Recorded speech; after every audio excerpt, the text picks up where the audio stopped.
Hello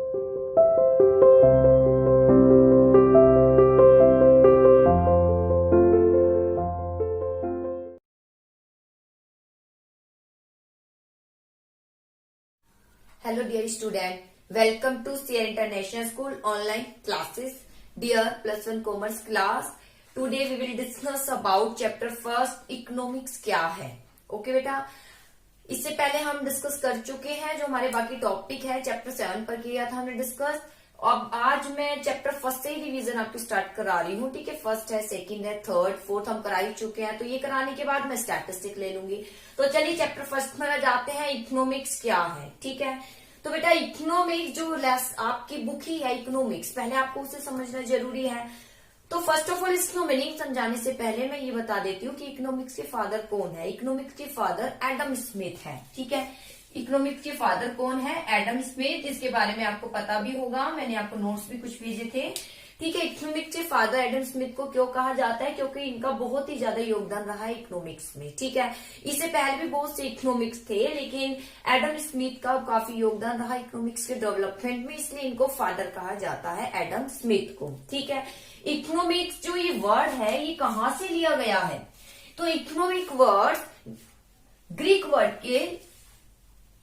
Greek language के 2 word में लिया गया है. सबसे पहले ओइकोस एंड सेकंड है नेमेन. ओइकोस मीन्स होता है हाउस होल्ड एंड नेमेन मीन्स होता है मैनेजमेंट. इन दोनों को मिला के बना है इकोनॉमिक्स. ठीक है, इट मीन्स इकोनॉमिक्स जो है 2 वर्ड से लिया गया है, ग्रीक के 2 वर्ड से लिया गया है. ओइकोस एंड जिसका मीनिंग है हाउस होल्ड एंड नेमेन जिसका मीनिंग है मैनेजमेंट. तो अगर हम इसका कंबाइन करते हैं, प्लस करते हैं, तो क्या आता है? हाउस होल्ड को मैनेज करना ही, यानी हाउस होल्ड मैनेज करता है खुद को, वो क्या अपना मैनेजमेंट बनाता है, उस मैनेजमेंट को ही, हाउस होल्ड के मैनेजमेंट को ही कहा जाता है इकोनॉमिक्स. ठीक है, एक सिंपल भाषा में इकोनॉमिक्स क्या है? जिसमें जो व्यक्ति है वो क्या करता है, अपनी जो प्रॉब्लम है उसको सोल्व करता है.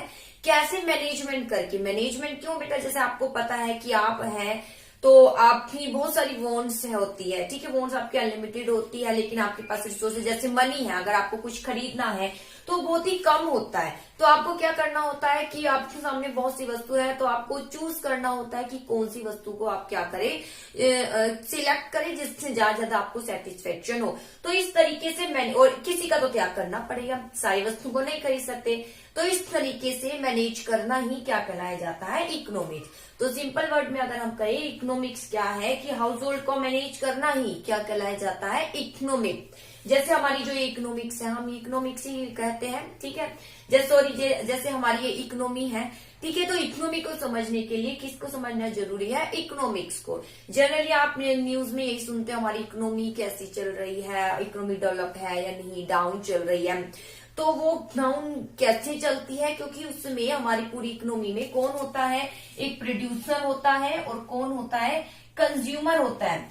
तो इन दोनों के द्वारा एक मार्केट अमर्ज हो जाता है, यहाँ पर कुछ डीलिंग चलती रहती है. ठीक है, तो इसके थ्रू ही पता चलता है कि डीलिंग कैसी हो रहा है.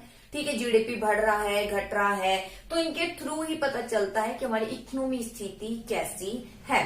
ठीक है, तो इकोनॉमिक्स के अंतर्गत ही हम देख लेते हैं बेटा, अगर प्रोड्यूसर है तो कंज्यूमर भी है, किस तरीके से ये अपना मैनेज करते हैं, कि कंज्यूमर किस तरीके से प्रोड्यूसर की वस्तु को खरीदता है, उसके पास रिसोर्सेज ढेर है, और खरीदते समय किसको खरीदेगा जिससे ज्यादा उसे सेटिस्फेक्शन मिले.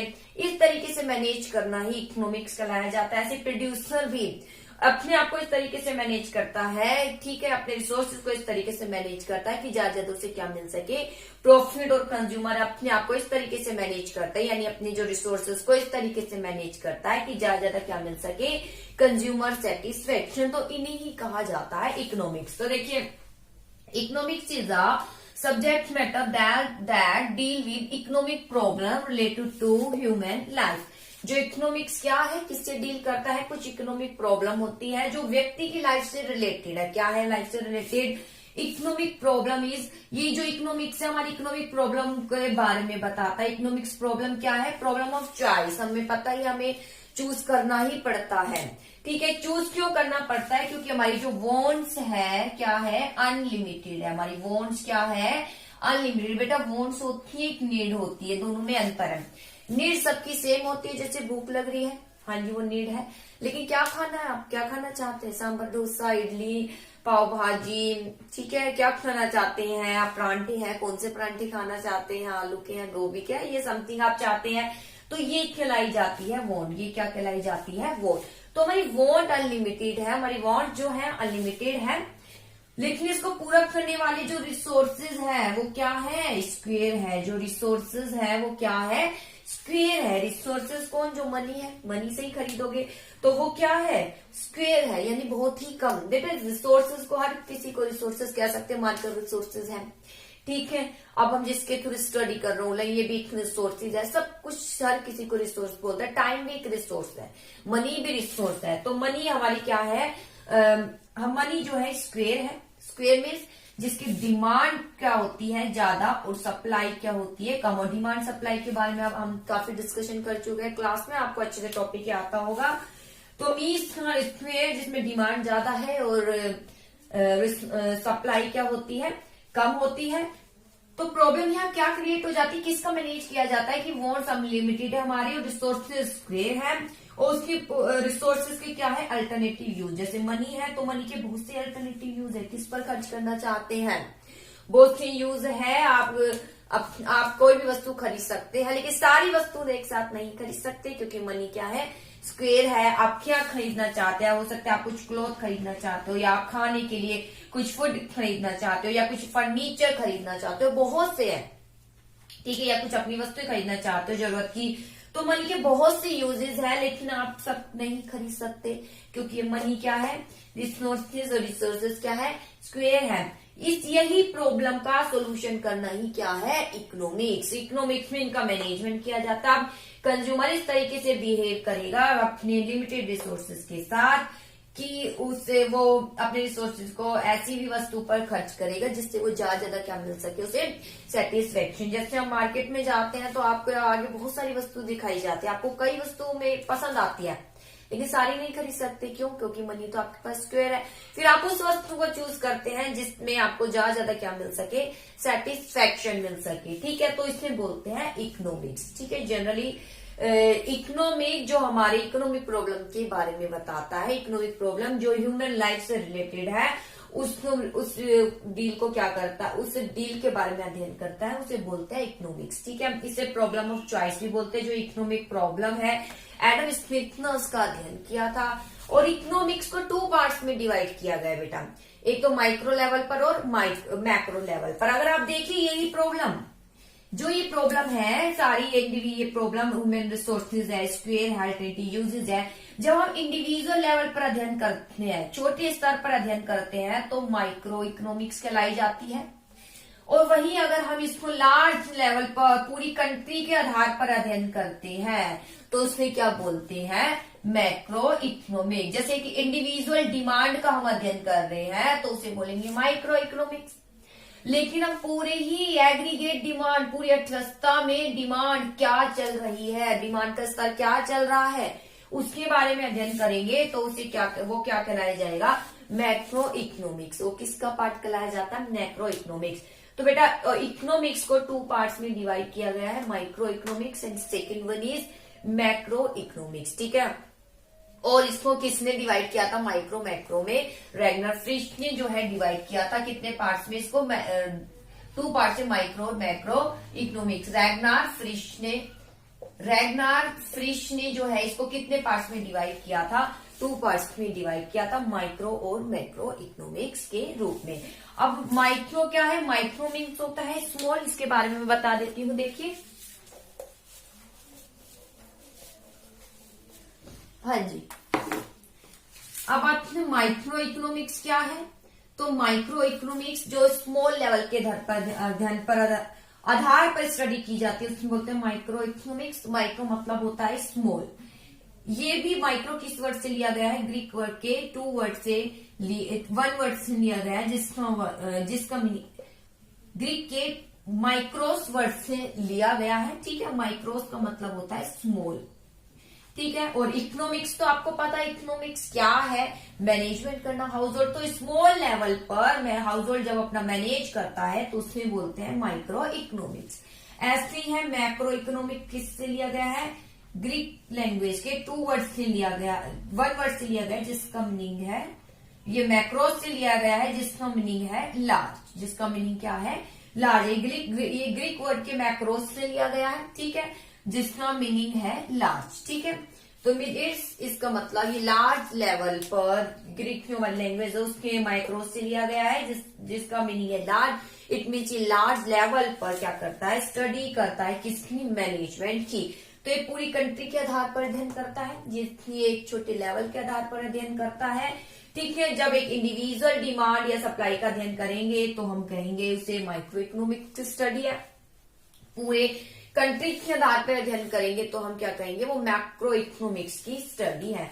तो बेटा ये छोटा सा एक टॉपिक था जो मैंने इंट्रोडक्शन बताया है, इकोनॉमिक्स क्या है और माइक्रो इकोनॉमिक्स क्या है, मैक्रो इकोनॉमिक्स क्या है। बेटा मैक्रो इकोनॉमिक्स के मॉडर्न फादर है जेएम केन्स, ठीक है, जेएम केन्स यानी जॉन मेनार्ड केन्स भी बोलते हैं, क्योंकि मैक्रो इकोनॉमिक्स के फादर कहा जाता है इसे। इसका काफी योगदान है मैक्रो इकोनॉमिक्स में, लार्ज लेवल पर इसने स्टडी की है, इसलिए मैक्रो इकोनॉमिक्स के फादर कहा जाता है। और इकोनॉमिक्स के फादर एडम स्मिथ को कहा जाता है। और इकोनॉमिक्स जो हमारी इकोनॉमिक प्रॉब्लम बताती है, इकोनॉमिक प्रॉब्लम क्या है, रिसोर्सेज स्क्वेयर है और वॉन्ट सबसे पहले आती है, वॉन्ट्स हमारी अनलिमिटेड है, उसी के अकॉर्डिंग हमारे रिसोर्सेज स्क्वेयर हो गए।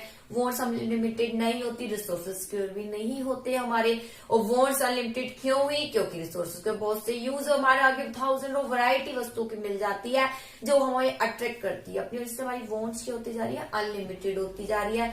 रिसोर्सेज मनी हमारे पास लिमिट में ही है और उसको पूरा करने वाले रिसोर्सेज क्या है, उसी रिसोर्सेज के जो हमारी जो मनी है अल्टरनेटिव, यानी बहुत सारे यूज है, कुछ भी आप खरीद सकते हैं अपनी कंट्री में हमारी मनी के थ्रू, ठीक है।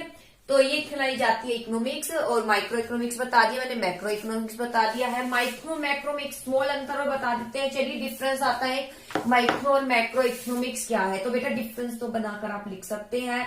सबसे पहले माइक्रो है और मैक्रो है, क्या डिफरेंस हो सकता है। सबसे पहले डिफरेंस हम मीनिंग ही बताएंगे।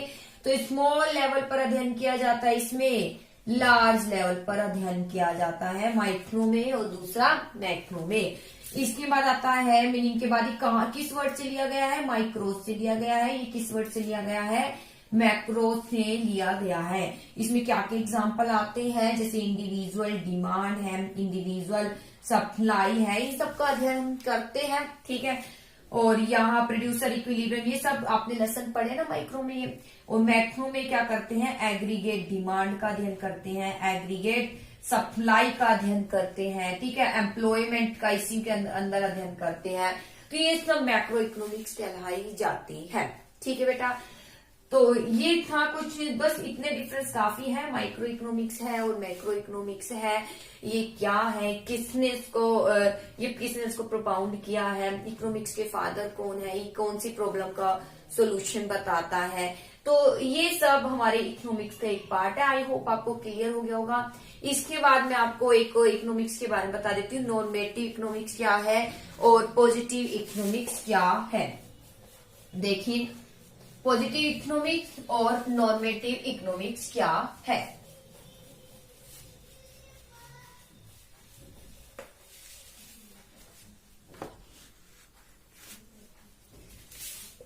देखिए बेटा इकोनॉमिक्स में भी 2 पार्ट्स में फैक्ट को डिवाइड किया गया है। सबसे पहले है पॉजिटिव इकोनॉमिक्स और दूसरा है नॉर्मेटिव इकोनॉमिक्स, ठीक है। पॉजिटिव इकोनॉमिक्स है, नॉर्मेटिव इकोनॉमिक्स है।